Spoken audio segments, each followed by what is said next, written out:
Hola segundo, ¿cómo andan? Bienvenidos a mi hogar, en este caso, donde vamos a tener nuestras clases virtuales de ahora en más, hasta que el confinamiento obligatorio termine y nos permita volver a la normalidad. Es una situación atípica para todos, para mí mucho más, que hago la cuarentena viviendo solo. Se imaginarán, el tiempo es una cosa que empieza a pesar sobre la espalda de uno, pero bueno, vamos llevándola como podemos, seguramente ustedes también. Y tenemos que seguir adelante con nuestro temario. Ya tuvieron unas actividades que fueron resolviendo y que van siendo devueltas en estos días. Y para empezar, como yo les había dicho, la última clase que nos vimos, el siguiente tema era la novela, Los ojos del perro siberiano, que es el primer libro del año que vamos a leer. En este caso, acá lo tenemos, espero que ustedes lo tengan también. Si no lo pueden bajar, lo pueden descargar por internet. O sea, hay varias maneras de poder leerlo, aún estando en cuarentena, lo pueden conseguir, ¿sí? Simplemente recordar algunos conceptos clave antes de arrancar. Decir las diferencias entre un cuento y una novela, que ya vimos el año pasado, la división en capítulos, lo complejo de los personajes frente a un cuento donde los personajes son más bien simples y sencillos porque no hay tiempo para desarrollarlos, donde los conflictos son no solo complejos, sino que además hay trama, subtrama, cosa que en el cuento tampoco tenemos tiempo de observar de esa manera. Y por último, que también no por eso deja de ser menos importante, la novela tiene como final algo que no sorprende generalmente, ¿sí? Es un final que se va anticipando, a diferencia del cuento donde el espectador siempre queda sorprendido ante un final que suele ser abrupto, porque el cuento tiene como finalidad muchas veces sorprender a los lectores. Obviamente que hay variedad de cuentos y variedad de novelas como para poder dar esto como un concepto definitivo. Vamos a hacer una lectura conjunta.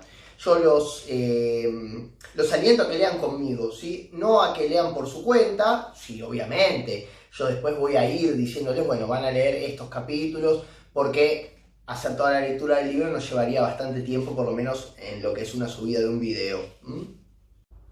El libro comienza con una pequeña cita de Antonio Tabucci, que dice: ¿no cree que es eso precisamente lo que la literatura debe hacer? Provocar desasosiego, ¿sí? Es decir, generarnos ganas de investigar, ganas de leer, ganas de seguir adelante. Eso es lo que la literatura, según Tabucci, justamente nos tiene que inspirar.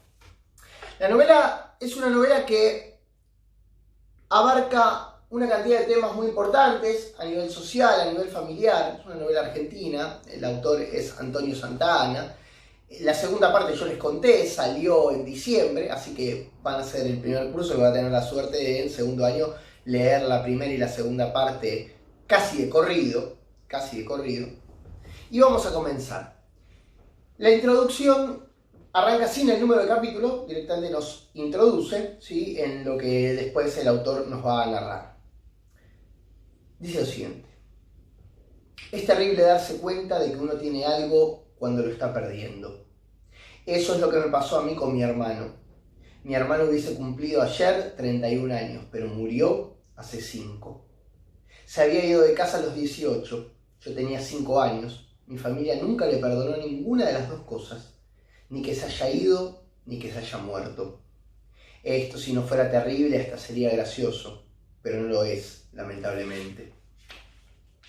Perdonen si este párrafo es confuso. Quiero contar toda la historia esta noche. Mañana me voy.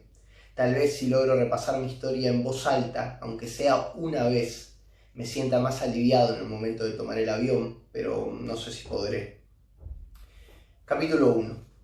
Bueno, ahí en esa introducción, obviamente, el narrador está hablando de que mañana va a ser un viaje, si al otro día va a ser un viaje, que quiere sacarse de su espalda el peso de esta historia, que es la muerte de su hermano. Y ya nos anticipa que el hermano hubiese cumplido 31 años, pero que murió a los 26, hace 5 años atrás. También hay un primer palazo, se podría decir, a la familia, que la familia no le perdonó ni que se haya ido de la casa en su momento, ni la muerte. Digo, ¿qué tan grave puede ser lo que haya hecho ese hijo para que los padres no le perdonen ni siquiera el hecho de morir? Como si morir fuera un delito o una actitud grave. No compartan el mate en sus casas, ¿no? Hay que cuidarse. Capítulo 1. Nosotros vivimos en San Isidro, en una de esas grandes casonas de principio de siglo, cerca del río. La casa es enorme, de ambientes amplios y techos altos de 2 plantas. En la planta baja, un pequeño hall, la sala, el comedor, con su chimenea, el estudio de mi padre, donde está la biblioteca, la cocina y las habitaciones de servicio. En la planta alta están los dormitorios, el de mis padres, el de mi hermano y el mío. Un cuarto para que mi madre haga sus quehaceres. Siempre fue denominado así, para los quehaceres de mi madre. He vivido toda mi vida en esta casa y no sé cuáles son esos quehaceres que mi madre realiza en ese cuarto. Y un par de habitaciones vacías. Obviamente también hay baños, 2 por planta. La casa está rodeada por un gran parque. La parte de adelante hay pinos y un nogal. Detrás, los rosales de mi madre y sus plantas de hierbas. Mi madre cultiva y cuida sus hierbas con un amor y una dedicación que creo no nos dio a nosotros. Estoy exagerando, pero no mucho. Cultiva orégano, romero, salvia, albahaca, 3 tipos de estragón, tomillo, menta, mejorana y debo estar olvidándome de varias. En la primavera y el verano las utiliza frescas. Un poco antes del otoño las seca el sol y las guarda en frascos en un sitio oscuro y seco. En realidad no sé por qué les cuento esto, no tiene mucho que ver con nada y no es importante. Pero cada vez que me imagino a mi madre, la veo arrodillada con unas tijeras de podar, sus guantes, un sombrero de paja o un pañuelo, hablándole a sus plantas. Uno de los momentos más felices de mi niñez era cuando me llamaba y me pedía que la acompañara. Me explicaba cuál era cuál, qué tipos de cuidados requerían, cómo curarlas cuando las atacaba el pulgón o alguna otra plaga, o cómo podar el rosal. No es que a mí me interesara la jardinería particularmente, pero el solo hecho de que ella quisiera compartir conmigo esa actividad a la que se dedicaba con tanto esmero bastaba para hacerme sentir dichoso. Podía quedarme horas doblado en 2, revolviendo la tierra, abonando las plantas sin importar el clima.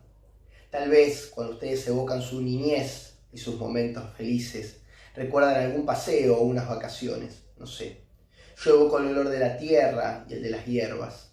Aún hoy, tantos años después, basta el olor del romero para hacerme feliz, para hacerme sentir que hubo un momento, aunque haya sido solo un instante, en que mi madre y yo estuvimos comunicados.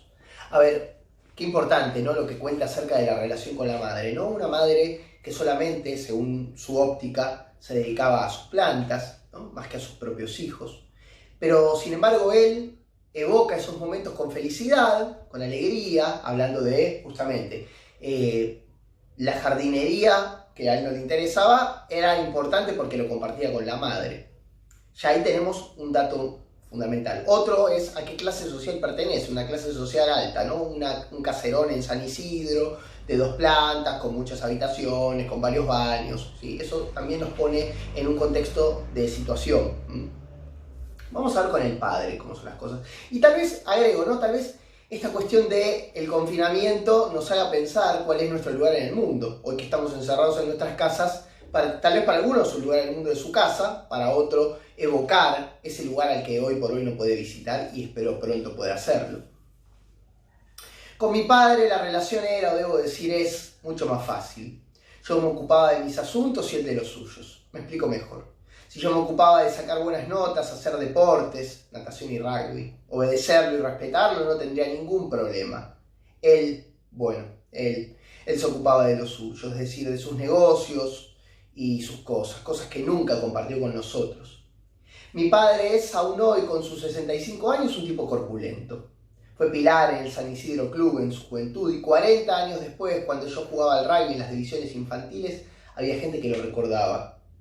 Tiene una mirada terrible, una de esas miradas que bastan para que uno se sienta en inferioridad de condiciones. Una de esas miradas que hacen que su portador vaya por el mundo pisando todo lo que se le pone en el camino. Supongo que no hace falta decir el pavor que sentía ante la posibilidad de que enfocara en mí sus ojos azules asesinos. Vieron que hay gente que tiene esa costumbre, ¿no?, de con una mirada maltratar. A veces no hace falta las palabras, a veces no hace falta nada. Con una mirada, con un gesto, es suficiente para mirar por arriba del hombro y hacer sentir mal o hacer sentir humillado al otro. Bueno, esto es lo que él tiene con el padre, no esa relación de amor-odio, amor porque es su padre, y odio o tristeza tal vez a partir del miedo que le provoca. Mi hermana había sido su orgullo, el primogénito y el primer nieto de la familia. En las fotos de cuando Ezequiel era chico y estaba con papá, hay una expresión de felicidad, una gran calma y un indisimulado orgullo en los ojos de mi padre. Ezequiel nació pesando más de 4 kilos, el pelo negro como el de mi madre y los ojos azules como los de él. Era una perfecta síntesis de lo mejor de cada uno de ellos. La cara ovalada, la nariz recta, un precioso niño. 4 años después mi madre quedó otra vez embarazada, pero el bebé, una niña, murió en el parto. En ese momento decidieron no tener más hijos. Después, cuando mamá volvió a quedar embarazada, no lo podían creer. Ezequiel colmaba todas sus expectativas. Era un buen alumno, un hijo ejemplar. Era todo lo que habían deseado. Se imaginarán que de ese embarazo nací yo. Ezequiel me confesó muchos años después que me odió por eso. Odió a ese bebé que no era ni grande ni lindo. Yo tengo la combinación inversa, el pelo castaño de mi padre y los ojos marrones de mi madre. Me odió por haber llegado a romper esa química, por haberlo desplazado del centro de atención en el que estaba hacía 13 años, hacia la periferia. A ver, en ese primer capítulo tenemos relación con la madre, relación con el padre, el nombre del hermano, que es Ezequiel, y también todo ese amor y ese orgullo que había con Ezequiel. En la introducción nos dice que nunca le perdonaron que se haya ido de la casa ni que se haya muerto. Y ahora, de chico, colmaba todas las expectativas. Bueno, ¿qué pudo haber pasado? Lo vamos a ir descubriendo en los próximos capítulos. Ahora hacemos un pequeño cortecito, después voy a seguir agregando videos con diferentes lecturas.